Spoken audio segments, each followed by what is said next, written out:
चारों अनुयोगों की पद्धति पर अपन अलग अलग विचार करेंगे। प्रयोजन चारों पद्धतियों का एक ही है कि जीव जैसे बने तैसे धर्म के मार्ग पर लगे। सो प्रथमानुयोग में संसार की विचित्रता, पुण्य पाप का फल और जो महापुरुष हैं उनकी प्रवृत्ति आदि का ऐसा वर्णन किया जिससे कि जीव जो है और पाप से बच करके धर्म मार्ग में प्रवृत्त हो जाता है। प्रयोजन उतना ही है। और कथाएं इत्यादि इसलिए उसमें प्ररूपित की गई कि ये संसारी जीव लौकिक बातों में ही रुचि लेता है।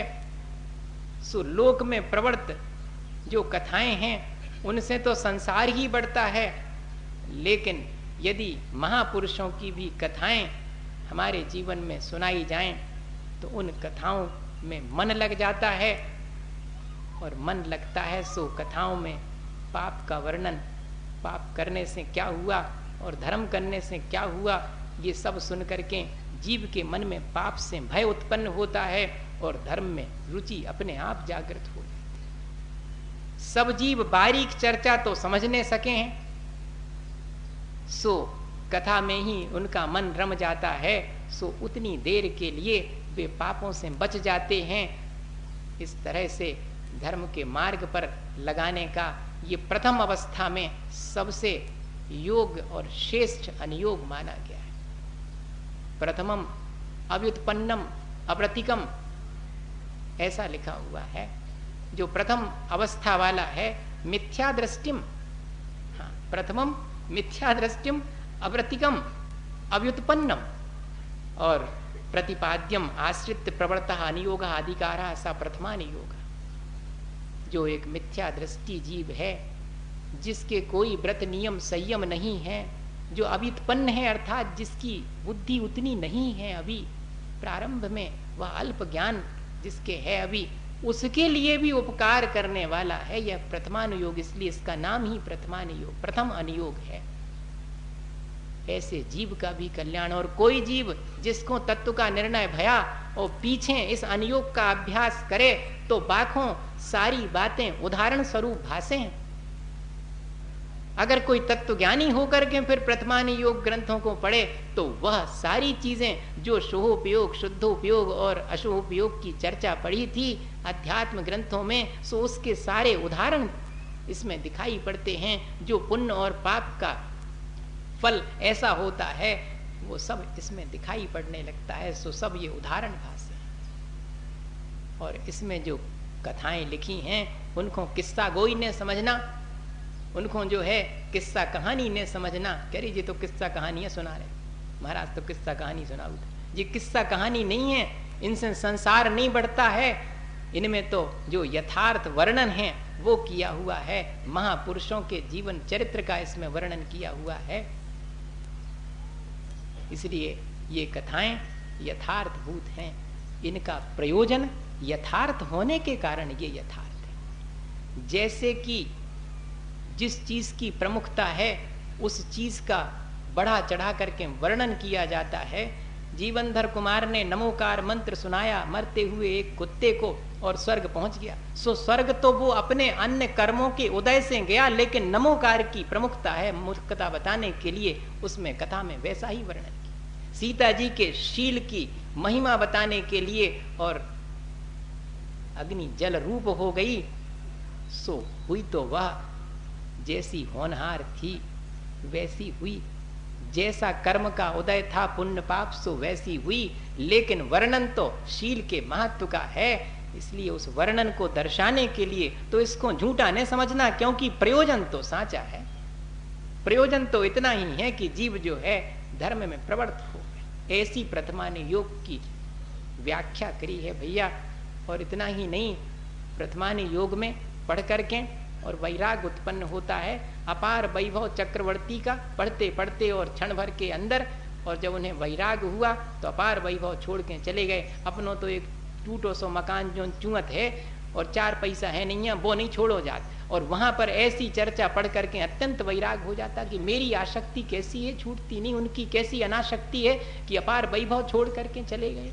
पढ़ करके मन गदगद हो जाता, रोमांचित हो जाता, उसमें विशुद्धि बढ़ जाती है। इसके लिए है धर्म की महिमा सुनकर और पापी जीवों की का कैसे पतन होता, कैसे उनकी निंदा होती है, ऐसा जानकर धर्मात्मा को अत्यंत धर्म में उत्साह जागृत होता है। जब देखो धर्मात्मा की चर्चा सुनते कि ऐसा धर्म किया।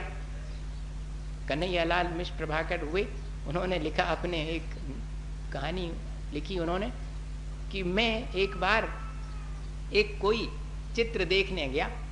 चित्र सिनेमा में चित्र कहते, चित्र देखने, अब तो अंग्रेजी में मूवी कहते उसको, मूवी देखने थिएटर में जाए। अब पहले के जमाने में तो उन्होंने लिखा कि हम एक चित्र देखने गए। अब चित्र देखने गए सो सिनेमा में, वहां पर बोले पूरा हाल खचाखच भरा हुआ था, बहुत भीड़ थी, सुनते थे बहुत अच्छा कोई चित्र आया है, तो सब देख रहे थे। अब उसमें था कुछ भी नहीं विशेष, उसमें यही था कि एक ईमानदार था एक बेईमान था, दोनों में से कोई कभी जीतता था, कभी ईमानदार की हार होती, कभी बेईमान की जीत होने लगती। तो बोले मैं उस हाल में देखता था कि जैसे ही उस ईमानदार आदमी की जीत होती थी, सारा हाल तालियों की गड़गड़ाहट से और भर जाता था, और जैसे ही कभी कभी उस बेईमान आदमी की जीत हो जाती तो सारे हाल में सन्नाटा खिंच जाता। हाँ, यह सुन देख करके मुझे ये लगा कि आज भी जो है लोगों के भीतर जो धर्म है उसके प्रति सम्मान की भावना तो है, और कभी अगर कहीं अधर्म का सम्मान होने लगे तो सन्नाटा खिंच जाता कि क्या हो रहा है। और वो कहते कि उसी दौरान बीच में किसी ने बाजू में और माचिस की काड़ी जलाई, उसकी रोशनी में मैंने अपने बाजू में देखा कि ये कौन है जो बहुत बार बार जब किसी बेईमान की हार होती है तो तालियां पीटता है, और ईमानदार की जीत होती तो बहुत जोर जोर से तालियां पीटता है। जब मैंने बाजू में देखा तो उस शहर का सबसे ज्यादा बदमाश आदमी था। तब मुझे और विश्वास हो गया कि कोई कितने भी बेईमान हो लेकिन ईमानदारी का सम्मान तो उसके भीतर है, वो भी बेईमानी को ठीक नहीं समझता। तब तो वो जब बेईमानी की हार होती तो जोर से ताली बजाता, ईमानदारी की जीत होती तो ताली बजाता। यही पद्धति आचार्य भगवंतों की रही कि पाप की छोटी सी बात को भी उसका फल बड़ा करके कि देखो इतनो करो तो सो उसको फल इतनो मिलो, वैसा बताने पर जो है, और धर्मात्मा इसको सुन करके और क्या विचार करता कि अरे अपन को कभी पाप नहीं करना। और जब धर्म की प्रशंसा उसमें वर्णन में आती है तब उसको सुन करके लगता कि हाँ मैंने अच्छा किया जो धर्म धारण कर लिया है, मुझे इस तरह से धर्म धारण करने से और मेरा कल्याण होगा, ऐसा विचार उसके मन में आता है। ये सब चीजें वर्तमान युग में, अब तो भैया वर्तमान युग पढ़ने वाले बिरले ही जीव हैं, बहुत थोड़े से लोग हैं जो पढ़ते हैं। अब तो कई लोग उस पर रिसर्च कर रहे हैं, सो हमारे पास में बहुत सारे पर्चा आते रहते हैं ये रिसर्च पेपर के, महाराज देखो तो इनमें कैसी कैसी बातें लिखी हैं, इनमें सो युद्ध को वर्णन हुए करो चाहिए, महाराज देखो इनमें श्रृंगार की ऐसी चर्चा। अब हम जा सोचते हैं कि उनको जो संसार में जो श्रृंगार है वो नहीं दिख रहा, वो ग्रंथ में श्रृंगार दिख रहा, अपने भीतर जो आसक्ति है बानी दिख रही, वो मैं दिख रही। अब क्या कहें उनके लिए, तो जिस जीव की जैसी होनहार हो वैसो अपन को उससे कोई वो नहीं है। लेकिन अपने मन में ये विचार करना कि नहीं, वहां पर श्री गुरु हमें श्रृंगार की तरफ प्रेरित करने के लिए नहीं कह रहे, बल्कि ये बताने के लिए कह रहे कि ऐसा नहीं समझना कि हम श्रृंगार के बारे में नहीं जानते हैं, लेकिन तुम तो श्रृंगार का वर्णन करके विचलित हो गए, और हम तो श्रृंगार के बारे में सारी बातें जानते हुए भी अनासक्त हैं। हाँ, एक जगह लिखा कि भगवान तो सब समझते थे, आदिनाथ भगवान, फिर का जरूरत थी दो ब्याह करे। हाँ, ऐसा लिखा उसमें। और शांतिनाथ भगवान, कुंतनाथ भगवान, नरनाथ भगवान, ये तो चक्रवर्ती भी थे, 96,000 रानियां, अपार वैभव था। अरे जब तुम तीर्थंकर रहते पहले से तुम्हारी नक्की हती सब बातें, तो काय को बेकार में जो प्रपंच करो। हाँ, ऐसा मन में उसमें लिखा हमने है। तो कहते कि नहीं, उसमें जवाब भी क्या देते हैं आचार्य भगवंत, अपने मन से प्रश्न भी उठाते, जवाब भी देते। वर्तमान योग में तो ऐसा जो है पढ़ो तो उसमें आनंद आता। तो कहते कि भगवान ये देखना चाह रहे थे कि मेरा आत्म बल बड़ा है कि जे भोग विलास की सामग्री बड़ी, जरा देखूं तो, अब लाओ मेरे पास लाओ, देखें ये मुझे फंसाती संसार में कि मैं इसे पार करके और जाता हूं। कल के दिन कोई जाने के लिए वे कच्चू ने तो सो छोड़ के चले गए, सब हतो जब छोड़ के चले गए। हाँ, तो सब है, अपार वैभव है, उसके बाद भी जो है, और देखें हमारा आत्मबल कैसा है कि ये वैभव हमें घेर पाता है कि नहीं घेर पाता है। ऐसा प्ररूपण सुन करके क्या लगता अपने लिए, मन में जो है हृदय गदगद हो जाता है, रोमांचित हो जाता है। इसके लिए है, वैराग्य की उत्पत्ति के लिए है, रत्नत्रय की प्राप्ति के लिए प्रथमान योग है। एक एक करके अपन सभी अनुयोगों की क्या प्रयोजन रहा और क्या उसके व्याख्यान की पद्धति रही, ये अपन पढ़ेंगे और अंत में अपन ये देखेंगे कि हमारी क्षमता कैसी है। पंडित पन्नालाल जी स्वाध्याय कराते थे, हम कभी कभी उनके स्वाध्याय में अपने समय में पहुंच जाया करते थे। ये 1975-76 के समय की बात है।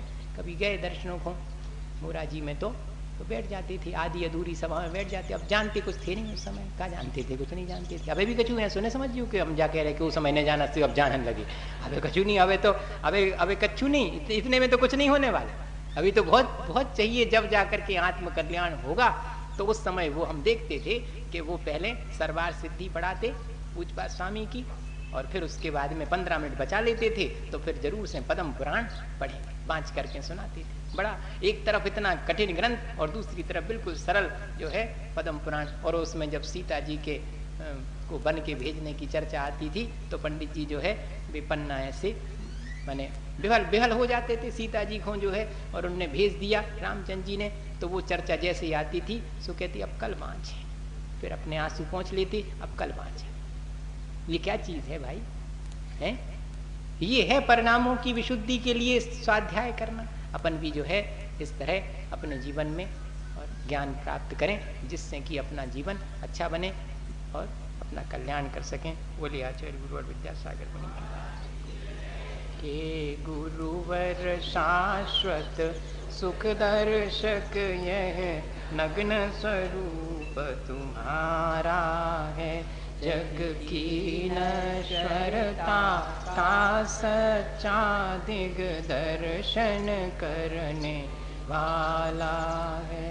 जग जग विषयों में रच पच कर गाफिल निद्रा में सोता हो, अथवा वह शिव के निष्कंटक पथ में विषकंटक बोता हो। ओ निशा का सन्नाटा वन में वनचारी चरते हों, तब शांत निराकुल मानस तुम तत्वों का चिंतन करते हो।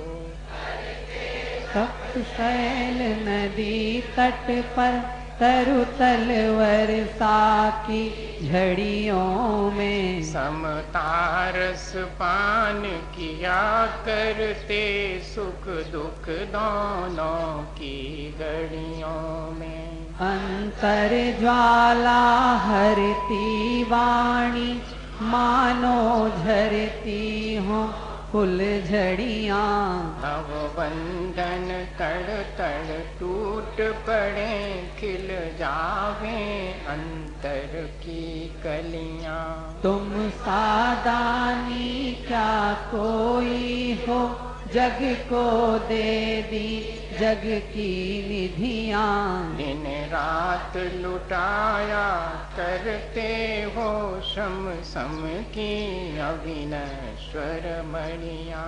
हे निर्मल देव तुम्हें प्रणाम, हे ज्ञान दीप आगम प्रणाम। हे शांति त्याग के मूर्तिमान शिव पथ पंथी गुरुवर प्रणाम। मिथ्यातम उसने अपने घर से 10-15 घर आगे किसी के यहाँ पर गाय भैंसों को खिलाने के लिए भूसे का बोरा रखा था, वो चुराया था।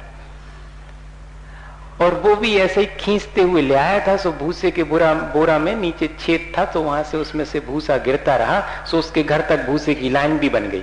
सो दूसरे दिन पकड़ा भी गया। होशियारी से करना चाहिए थी चोरी।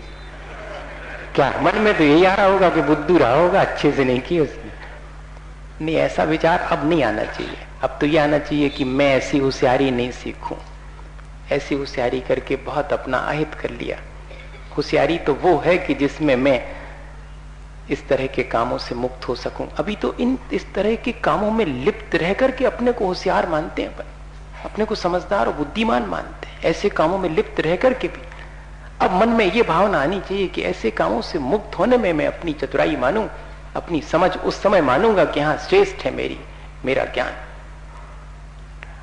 अब लोगों को बड़ा आश्चर्य हुआ कि भाई 2.5-3 रुपए का पूरा भरा हुआ बोरा बिकता है, और भी सामान था, कोई कीमती चीज चुराई होती। लोगों के मन में ये विचार आया, तो उससे पूछा कि तुमने यही क्यों चुराया, और भी सामान था उनके यहां पर, कोई कीमती सामान चुरा लेते। तो उसने मालूम क्या जवाब दिया, भैया रोज पंडित जी की सभा में कर्म सिद्धांत के बारे में मैं सुनता हूं। मैंने अपने 2 जून के भोजन में से 1 जून का भोजन रखा कुछ दिन तक, फिर हम दोनों को वह 1 जून का भोजन भी मिलना बंद हो गया, हम पानी पर रह गए। आज तो जब बेटे ने दूध के लिए जिद की और मेरे पास पैसे नहीं थे, तो दूध के लिए मुझे इंतजाम करना था, तब मेरे मन में यही विचार आया कि अब और कोई उपाय नहीं है। जब कमाऊंगा 4 पैसे तो उसका ज्यों का त्यों बोरा चुकता कर दूंगा, पर अभी तो उठा के ले आऊं। सो उठा के ले आया। 3.5 रुपए चाहिए थे, इसलिए 3.5 का ही सामान चुराया, मुझे अधिक तो चाहिए नहीं थे। पंडित जी ने कहा कि जितनी तीव्र कषाय के साथ में कोई कार्य करोगे उतना गाढ़ा कर्म बंधेगा। मुझे कर्म बंध से भय है, मैं ऐसे तीव्र कर्म नहीं बांधना चाहता हूं। कर्म सिद्धांत पड़ा हुआ जीवन में आ भी गया उसके, और हम कितना ज्यादा जानते हैं। अभी कई अभ्यास करने वाले होंगे जो 8 कर्मों का, किस कर्म का कहां तक उदय है, कहां तक बंद है, कितनी सत्ता कहां तक है, ये सब राई रत्ती जानते होंगे, लेकिन फिर भी राग द्वेष में कमी नहीं आती है। तो वो ज्ञान हमारे जीवन को ऊंचा नहीं उठा पाएगा। भैया मेरे कहने का आशय सिर्फ इतना है, हम निरंतर एक ऐसा ज्ञान हासिल करें जो हमें हमारे जीवन को ऊंचा उठाने में कारण बने, हमारी आत्म संपदा हमें दिला सके और हमें स्वप्न से जागृत कर सके, सत्य का परिचय करा सके। स्वप्न और जागृति दोनों ही हमारे जीवन में हैं। कैसे? रात में सो जाते हैं, उसको हम स्वप्न मानते हैं, सुबह जाग जाते हैं, उसे हम जागृति मानते हैं। नहीं, ये तो सभी जीव के साथ है। वास्तव में स्वप्न क्या है? ये संसार और इस संसार में मेरा राग द्वेष, यह स्वप्नवत ही है। जागृति तो तब है जब मेरे भीतर वीतराग भाव जागृत हो, वो जागृति है। वरना तो यहां चाहे आंख खुली हो और चाहे आंख मुंदी हो, सब कुछ स्वप्नवत ही है। यानी जिसे प्राप्त करने की इच्छा तो होती है, पर जो प्राप्त नहीं होता वही तो स्वप्न है। मैं कितनी चीजों को प्राप्त करने की इच्छा करता हूं, कहां प्राप्त होती हैं? कुछ चीजों का संयोग होता है, लेकिन संयोग होते होते और वियोग की पीड़ा सहन करना पड़ती है। तो ये स्वप्न ही तो है। जैसे सपने में मूरख राजपद पायो, उठ मूरख रुदन मचायो, वही स्थिति हमारी होती है। कुछ प्राप्त होता है और फिर वह भी स्वप्नवत, जैसे नींद खुलने पर जो जो रात में देखा था वो सब सुबह हाथ कुछ नहीं आता। सारी रात जमीन पर लेटे लेटे और हम स्वप्न देखते रहे कि किसी महल में राजसी ठाट बाट के साथ गद्दी पर सोए हुए हैं, और सुबह अगर नींद खुल जावे तो कहां राजपाट है और कहां गद्दी है, वही टाट है और वही जमीन है। क्या मिला? स्वप्न से प्राप्त नहीं होता। स्वप्न से प्राप्ति का भ्रम और आश्वासन अवश्य होता है। ऐसे स्वप्न को मैं तोड़ सकूं, ऐसा ज्ञान मैं हासिल कर लूं, मैं जागृत हो जाऊं एक बार इस तरह से कि ये सारी चीजें स्वप्नवत मालूम पड़ने लगें, ताकि मुझे फिर ये आसक्त न करें। स्वप्न टूट जाने पर जैसे हंसी आती है, ऐसे ही इन संसार के संयोग वियोग को देख करके मैं और प्रसन्न ही बना रहूं, संयोग में ज्यादा हर्ष ना करूं, वियोग में विषाद ना करूं। क्या ऐसी कोई समझ हमारे भीतर, ऐसा कोई ज्ञान हमारे भीतर हासिल नहीं कर सकते? हम कर सकते हैं। एक राजा अपने एक ही पुत्र की बीमारी से अत्यंत दुखी है, उसके सिरहाने बैठा है, सेवा कर रहा है। राजवैद्य तो सेवा कर ही रहे हैं, राजा स्वयं, रानी साहबा स्वयं उसके सिरहाने बैठी हैं सेवा में। 1 दिन 2 दिन निकल गए हैं, बेहोशी टूट ही नहीं रही है। एक बार आंख खोल के देख तो लेता राजकुमार, तो पिता को शांति हो जाती, लेकिन बेहोशी नहीं टूट रही, राजा को नींद ही नहीं आती है। तीसरे दिन अचानक राजकुमार की आंख खुलती है और वो पानी मांगता है। सब में प्रसन्नता की लहर दौड़ जाती है कि राजकुमार ने आंख खोली है, पानी मांगा है, अब तो स्वस्थ हो जाएगा। रानी साहबा भी राजा को कहती हैं कि 3 दिन से तुम्हारी आंख भी नहीं लगी, अब तो राजकुमार ठीक है, थोड़ा विश्राम कर लो, यहीं बैठे बैठे ही सही, मैं हूं अभी, मैं देख रही हूं, मैं संभाल लूंगे। राजा थोड़ा सा निश्चिंत होकर के और टिक करके जैसे ही नींद लेता है, उसे एक स्वप्न दिखना शुरू होता है। स्वप्न में वो जितना बड़ा राजा अभी है उससे भी बड़ा राजा होता है, और स्वप्न में उसके एक पुत्र नहीं 12 पुत्र हैं, अपार वैभव है। वो उसी सबके बीच में आनंदित है, और इतने में ही उसे किसी की चीख सुनाई पड़ती है तो नींद खुल जाती है। रानी साहबा चीख करके उससे जगाती हैं कि उठो, क्षण भर पहले जिसने आंख खोल के पानी मांगा था अब जीवन भर आंख नहीं खोलेगा, ऐसा लग रहा है। और राजा साहब ने आंख खोल करके राजकुमार की मृतदेह को देख करके जोर से ठहाका लगाया, तो सब सकते में आ गए कि लगता है इस दुख को न झेल पाने की वजह से राजा पागल हो गए।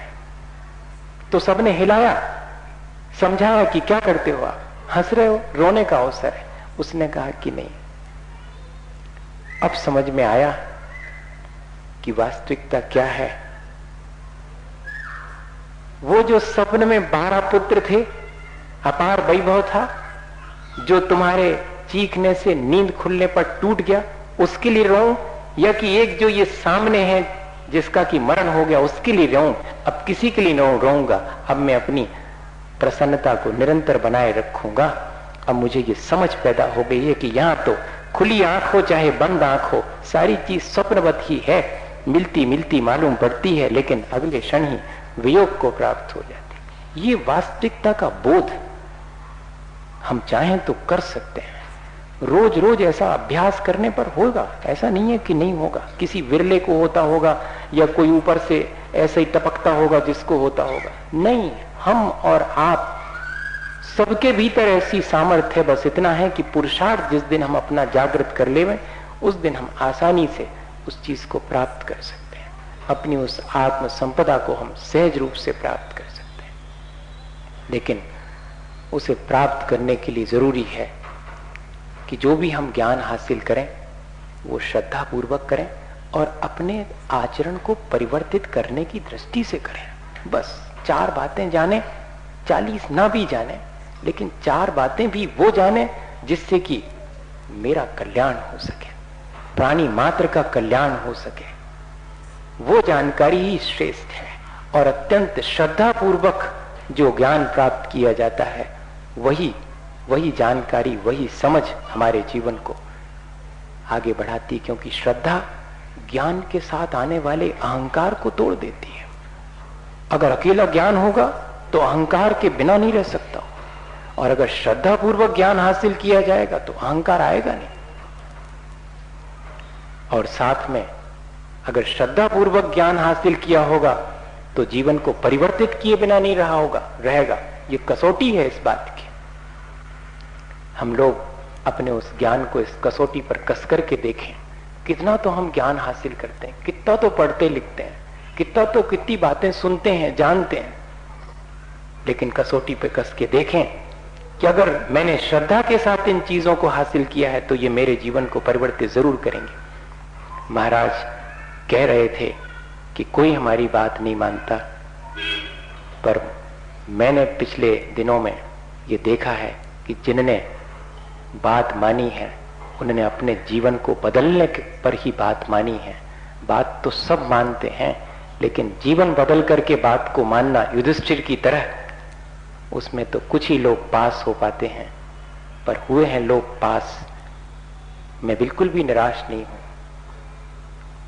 मैं इस आशा और विश्वास से भर करके जाऊंगा, आचार्य महाराज की आज्ञा के अनुरूप, उनके आदेश के अनुसार जाऊंगा, लेकिन इस आशा और विश्वास से भर के जाऊंगा जब भी जाऊंगा कि लोग मेरी कही हुई बात को आज नहीं तो कल नहीं तो इस जीवन के अंत क्षणों में भी अगर याद आ जाएगी तो अपने जीवन को परिवर्तित करने में देर नहीं करेंगे।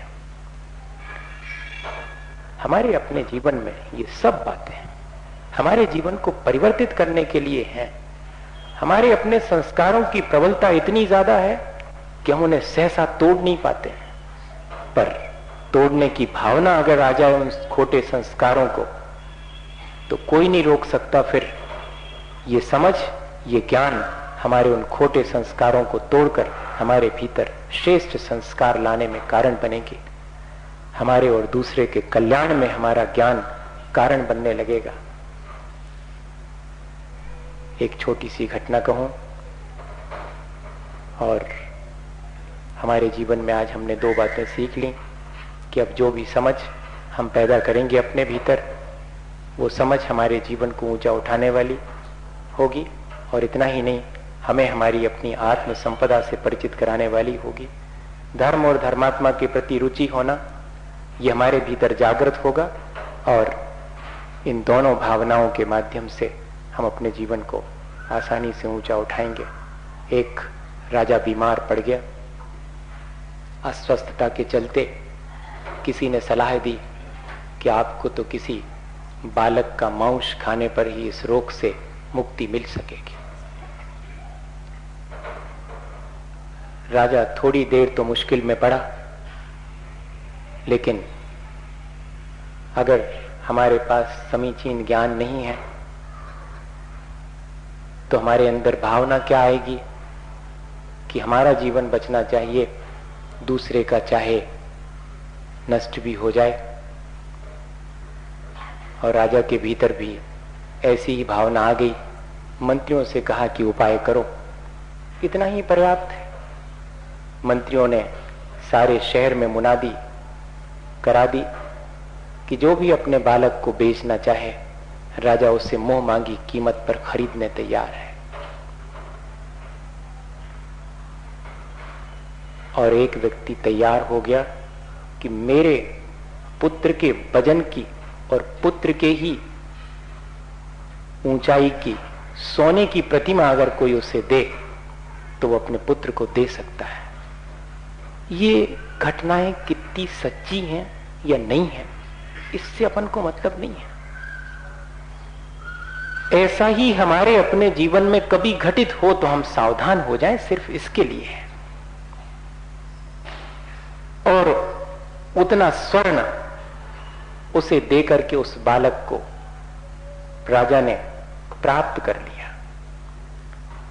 पुरोहित और न्यायाधीशों से पूछा गया कि आपका क्या कहना है, इस बालक के को नष्ट करके इसका मांस राजा को देने में कोई हानि तो नहीं है, आपका न्याय क्या कहता है?